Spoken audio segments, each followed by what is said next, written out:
Samsung's 2016 version of the Galaxy J5. I tested this phone for a week a while back but never got around to reviewing it. So last week, I popped my SIM back in for about 5 days. And here we are. So is this budget offering from Samsung one worth considering? Well, here goes. If this is your first time here or if you are a long time viewer who knows exactly how this video is gonna turn out, well, my name's Ash, this is C4E Tech, and you're watching my full review of the 2016 edition of the Samsung Galaxy J5. Let's get started.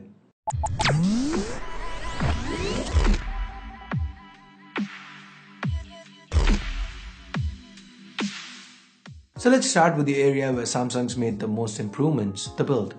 The J5 now has chamfered metal to the sides, the back's still plastic but has a faux metal finish.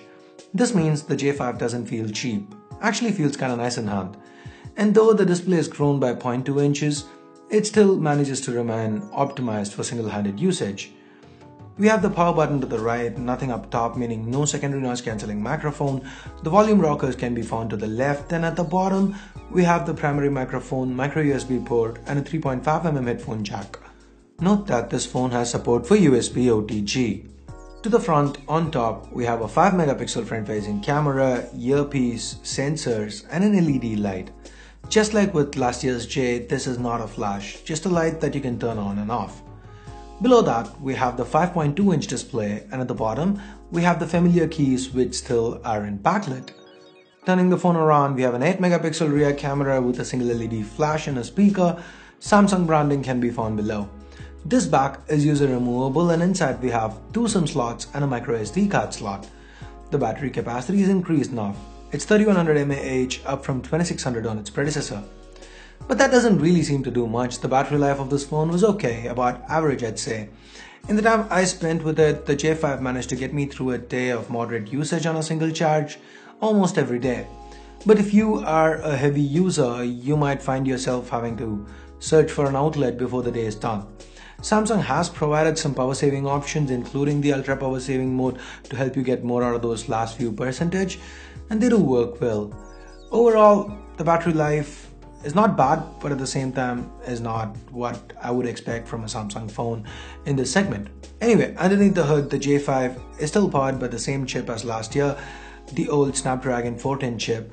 That's 4 Cortex A53 cores clocked at 1.2 GHz each, coupled with an Adreno 306 GPU. This time around, we do have an extra gig of RAM, and the storage is 16 gigs by default. The Galaxy J5 2016 is unimpressive in benchmarks, scoring lower than last year's budget devices from other manufacturers. That said, the Adreno 306 still is a decent GPU. It manages to hold up well, runs most games, expect frame drops with intensive games, but for the most casual of games, the 306 will perform well. As with most Samsung phones, there were no signs of overheating here.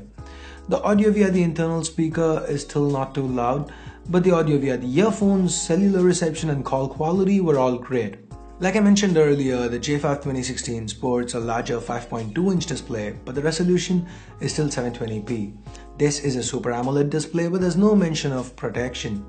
Given that the display is larger this time around, the J5 does have a lower pixel density of 282 pixels per inch. That doesn't really make a difference, and the display looks good, the viewing angles are great, and it also gets bright enough to be easily used outdoors. Sadly, Samsung continues to omit the auto brightness sensor, so you're gonna have to toggle between brightness levels manually a lot. Now, moving on to the cameras, Samsung's again retained the same hardware, an 8-megapixel rear camera with an f1.9 aperture. This camera performs adequately under well-lit conditions, reasonable levels of detail, good contrast, nice shallow depth of field thanks to that wide aperture. Under low light, as expected, it falters, not too good. The J5 can also shoot 1080p videos at 30 frames per second, and the footage is decent, stable frame rate, average levels of detail, kinda similar to what we've seen with the photos. The 5-megapixel front-facing camera has a wide-angle lens and an f1.9 aperture again. It shoots decent selfies. The LED light can help a little when shooting under low-lit conditions. On the software side of things, this camera UI has a manual mode, but this is just the regular adjustments that you'd get with every camera. It's just labeled manual, not really a manual mode. the shutter response is not too fast. Anyway, moving on, the Galaxy J5 2016 runs on Android 6.0.1 Marshmallow with Samsung's TouchWiz UI on top. There's not a lot of preloaded apps here, the interface is refreshingly clean, but if it's not for you, this iteration of TouchWiz has support for the theme store. You do get to pick from a lot of themes to help you change the look and feel of your 2016 edition J5. Some of the Samsung marketing favorites like the Ultra Data Savings and the S-Bike mode are also present and accounted for. Despite having an older chip underneath, Samsung's done a fine job with optimizing TouchWiz. When it comes to the day-to-day usage, the J5 2016 is smooth. No random crashes, no lag with the basic apps, the user experience is not bad at all. The user experience is much better than the specs underneath. That said, does this J5 warrant a price tag of 13,000 rupees?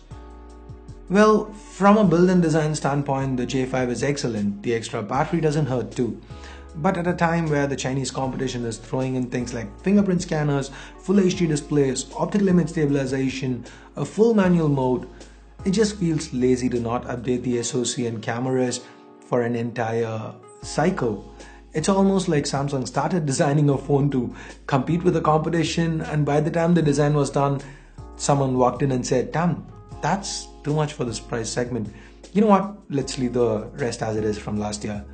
That's how it feels to me. Anyway, barring the dated specs, it's disheartening to see Samsung continue to ignore the basics, ignore the most basic of sensors, including the ambient light sensor, a secondary noise cancelling microphone, a notification LED, backlight for the capacitive keys, and oh yeah, haptic feedback, as always, is present but disabled. So, is the J5 2016 worth getting? I mean, do you not know my answer yet? Well, if you really need a Samsung phone at this price segment and are a light user, then yeah, it's not too bad a phone. It gets the job done, but if you're willing to consider other options, there are a ton of phones out there that will provide you better value for your money. So that's just my take on the J5 2016. Do you agree with my thoughts here? Let me know in the comments below, and I guess that's it for this video. Give it a thumbs up if you liked it, vote it down if you didn't, and for more videos like this, hit that subscribe button down below if you haven't already. And if for some reason you do want to pick a J5 2016 up, I'll leave direct links in the description below. Use them if you want to help the channel out.